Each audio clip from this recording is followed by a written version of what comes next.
Dans cette vidéo, nous allons continuer notre exploration de l'électrophorèse. Dans la vidéo précédente, on parlait de l'électrophorèse des protéines sériques sur gel d'agarose. On a vu que cette électrophorèse-là se faisait en 5 étapes, que dans un premier temps, je devais préparer ma plaque, ensuite préparer ma cuve, ensuite faire migrer mon gel, faire sécher mon gel et le colorer. Et qu'ensuite, à la fin de ces 4 étapes-là, j'obtenais un gel qui ressemblait à ça ici, qui était coloré, sur lequel je voyais 5 fractions de protéines, albumine, alpha-1, alpha-2, bêta et gamma. La dernière étape, en fait, c'est l'analyse des résultats. Puis pour analyser les résultats, qu'est-ce que je vais faire? C'est que je vais prendre ce gel-là, ici, et je vais le passer dans un appareil qui s'appelle un densitomètre. Le densitomètre, qu'est-ce qu'il va faire? C'est qu'il va prendre chacun des échantillons. Donc, par exemple, l'échantillon que j'encercle ici, celui-là. On va prendre celui-là à la place. On va prendre chacun des échantillons et leur migration. Puis, il va venir, en fait, lire la densité, la quantité de couleurs que l'on voit. OK? Donc, c'est comme une espèce de scan, si on veut, OK, qui va venir transformer les 5 bandes albumine, alpha-1, alpha-2, bêta, gamma en un électrophorégramme. Où on voit ici que la grosse bande épaisse de l'albumine, ça correspond à la grosse bande que je vois ici. OK? La deuxième bande, la petite bande toute maigre que je vois ici, la tout petite, c'est la bande alpha 1. La deuxième, un peu plus foncée, c'est la alpha 2. La bande qui est ici, c'est la bande des bêta. Puis des fois, elle est divisée en deux. Des fois, on a bêta 1 et bêta 2. Et finalement, dans le fond, la dernière bande que l'on va voir ici, c'est la bande des gamma globulines, qui est la bande que je vous parlais tout à l'heure, qui est la grosse bande diffuse. Et donc, c'est ces résultats-là qu'on va être capable d'interpréter. Parce qu'à l'œil, comme ça, en regardant les bandes sur mon gel, quand il y a vraiment des grosses anomalies, je peux les voir. Une bande qui apparaît, qui n'est pas supposée être là, je suis capable de la remarquer. Mais sinon, je ne suis pas capable vraiment de quantifier ce gel-là. Il n'y a personne qui a des yeux bioniques. Fait qu'au lieu d'avoir des yeux bioniques, on utilise le densitomètre. Alors, qu'est-ce qu'on fait avec ces résultats-là? En fait, dans un premier temps, qu'est-ce qu'il va faire le densitomètre? En fait, il va essayer de trouver c'est quoi la proportion, dans le fond, de chacune des bandes. Puis pour faire ça, dans un premier temps, il va calculer l'air sous la courbe. Donc, il va faire un calcul compliqué, puis il va prendre toute cette courbe-là que je suis en train de dessiner, puis il va calculer l'air sous cette courbe-là. OK? Et ensuite, l'appareil, qu'est-ce qu'il va avoir tendance à faire aussi? C'est qu'il va venir séparer. En fait, ou des fois, quand ce n'est pas l'appareil qui le fait, c'est vous qui allez devoir le faire. OK? Il va venir séparer les différentes fractions. Donc, celle-là ici, je sais que c'est ma bande de l'albumine. Puis là, je vais mettre une ligne, pour la séparer ici. J'ai la bande des alpha 1, une ligne pour la séparer, ma bande des alpha 2, on va venir la séparer, la bande des bêta, on va venir la séparer, puis la bande des gamma, on va venir la séparer. Et là, l'appareil, qu'est-ce qu'il va être capable de faire aussi? C'est qu'il va être capable de calculer l'air sous la courbe entre chacune de mes séparations. Donc, il va calculer l'air sous la courbe ici pour mes albumines, l'air sous la courbe de alpha 1 en fonction des séparations que j'ai mis, alpha 2, bêta et gamma globulines. Et il va prendre pour acquis que toute la surface sous toute la courbe, ça correspond à 100% de mes protéines. Qu'est-ce qu'on va faire avec ces résultats-là? Alors, dans un premier temps, on va l'expliquer avec un exemple. OK? On va prendre un exemple où l'air total sous la courbe, OK, c'est 11,9 cm². OK? Puis là, j'avais ma courbe avec mes 5 fractions. J'ai séparé mes 5 fractions et j'obtiens un air sous la courbe suivante. OK? Puis ça, c'est déjà calculé par l'appareil. Qu'est-ce que je vais vouloir faire avec ça? C'est trouver, dans le fond, le pourcentage de chacune des fractions. OK? Donc, on prend pour acquis que toute l'air sous la courbe, ça représente 100% de mes protéines. OK? Donc, je vais dire, pour prouver le pourcentage de ma fraction, par exemple, pour l'albumine, si l'air sous la courbe, c'est 7, si je fais 7 cm², divisé par 11,9 cm² fois 100%, je vais obtenir le pourcentage d'air sous la courbe. Donc, pour l'albumine, ça veut dire que l'albumine représenterait 59% des protéines dans mon échantillon. OK?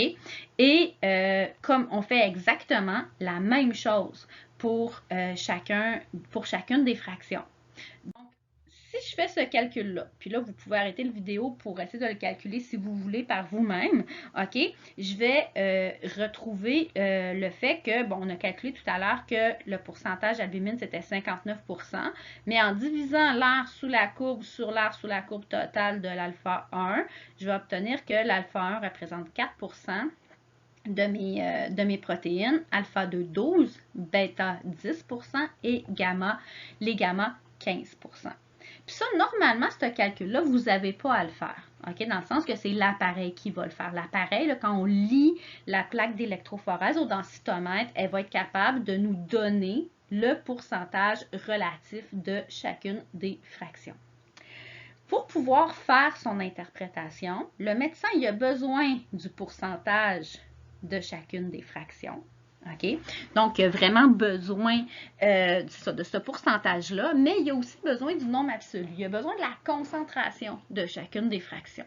Alors, comment je fais pour trouver la concentration de chacune des fractions? Bien, pour ça, j'ai besoin d'avoir fait un dosage de la concentration en protéines totales de mon échantillon. Si on se rappelle, le dosage des protéines par la méthode du biuret, ça nous donnait la concentration de protéines dans un échantillon. Bien, quand je fais une électrophorèse des protéines sériques, je dois toujours faire un dosage des protéines en même temps. Parce que pour avoir la concentration de chacune des fractions, j'ai besoin de la concentration totale en protéines. OK? Donc, si on prend l'exemple précédent, OK? Puis là, je veux un exemple, OK? Par exemple, on a fait un dosage des protéines par la méthode du biuret, puis on a obtenu 68 grammes par litre pour cette fraction-là. Et mon pourcentage d'albumine que j'ai trouvé, là, j'ai écrit 58, mais c'est 59%. Bien, comment je vais faire pour trouver ma concentration en albumine? Bien, je vais faire une règle de 3. Je sais que 68 grammes par litre, ça représente 100% de mes protéines, parce que c'est le dosage des protéines totales par la méthode du biuret. Je sais que mon albumine, j'ai calculé que tout à l'heure que ça représentait 59% de mes protéines. Donc, si je fais un produit croisé, je vais obtenir que l'albumine représente, la concentration d'albumine dans mon échantillon est à 40 grammes par litre. Donc, je fais un produit croisé comme ça. Donc, si vous faites ce calcul-là pour les autres fractions, en fonction des pourcentages de chacune des fractions qu'on a déjà déterminées, bien, vous arrivez à ces concentrations-là ici. OK? Donc, ce qu'il faut retenir de ça, c'est que quand je vais venir passer mon électrophorèse colorée, quand je vais venir passer ma plaque d'électrophorèse au densitomètre, le densitomètre, lui, ce qu'il va faire, c'est qu'il va, dans un premier temps, OK, vous allez devoir venir séparer chacune des fractions. OK, souvent, des fois, ça se fait des fois automatiquement, mais l'appareil fait des erreurs. OK, donc à ce moment-là, il faut venir séparer vous-même les différentes fractions. Puis après ça, après avoir séparé les différentes fractions, bien là, l'appareil va calculer, dans le fond, l'aire sous la courbe de chacune des fractions. Il va vous calculer le pourcentage même de chacune des fractions. Puis, même des fois, il va faire le produit croisé lui-même, puis il va calculer la concentration. Mais dans le but, en fait, de comprendre l'exercice ici, je vais vous demander d'au moins être capable de comprendre d'où ça vient, ces chiffres-là. À quoi ça sert? OK, maintenant, une électrophorèse de protéines sériques en fait, à quoi ça sert d'un point de vue clinique? C'est sûr que d'un point de vue clinique, vous allez voir beaucoup plus en détail, OK, les utilités, les subtilités aussi de l'électrophorèse, mais d'un point de vue juste global pour vous donner de l'information, parce que c'est quand même le fun de savoir, si on apprend une technique un peu compliquée, ça serait le fun de savoir un petit peu à quoi ça va servir. Bien, s'il y a certains types de diagnostics très précis qu'on va venir faire avec une électrophorèse de protéines sériques. Le premier type, de diagnostic qu'on va faire, c'est un diagnostic de cirrhose du foie. La cirrhose du foie, en fait, c'est une maladie qui va se passer quand les cellules du foie vont être détruites et qu'elles vont être remplacées par du tissu cicatriciel, ce qui va faire en sorte que le foie, dans le fond, il n'est plus vraiment capable de faire son travail. Qu'est-ce que je vais remarquer dans le cas d'une cirrhose du foie? Bien, en fait, premièrement, sur mon électrophorégramme que vous voyez ici, le trait qui est en noir, ok, ça représente un profil normal.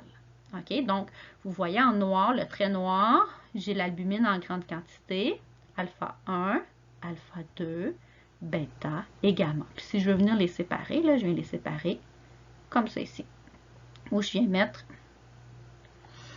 mon curseur. Ça, c'est un profil normal. Dans le cas d'une cirrhose du foie, je marque deux choses super importantes. Dans un premier temps, j'ai une baisse de l'albumine. Vous voyez, de l'albumine, là, j'en ai plus vraiment beaucoup. Puis ça, c'est tout à fait normal, hein, parce que, tu sais, dans le fond, l'albumine, c'est une protéine qui est en grande quantité dans le plasma, mais elle est fabriquée par le foie. Fait que si le foie est endommagé, puis il n'est plus capable de faire son travail, bien, il y a moins d'albumine. Et ensuite, la deuxième chose que je vais remarquer, c'est que j'ai plus une séparation entre bêta et gamma. Vous voyez, dans la ligne en bleu ici que je vois une espèce de bloc où les bêta et les gamma sont comme fusionnés ensemble. Fait que ça, dans le fond, c'est un peu la signature électrophorétique d'une cirrhose du foie.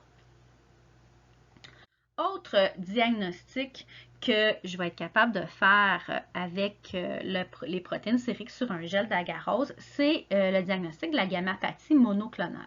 La gammapathie monoclonale, c'est un type de cancer.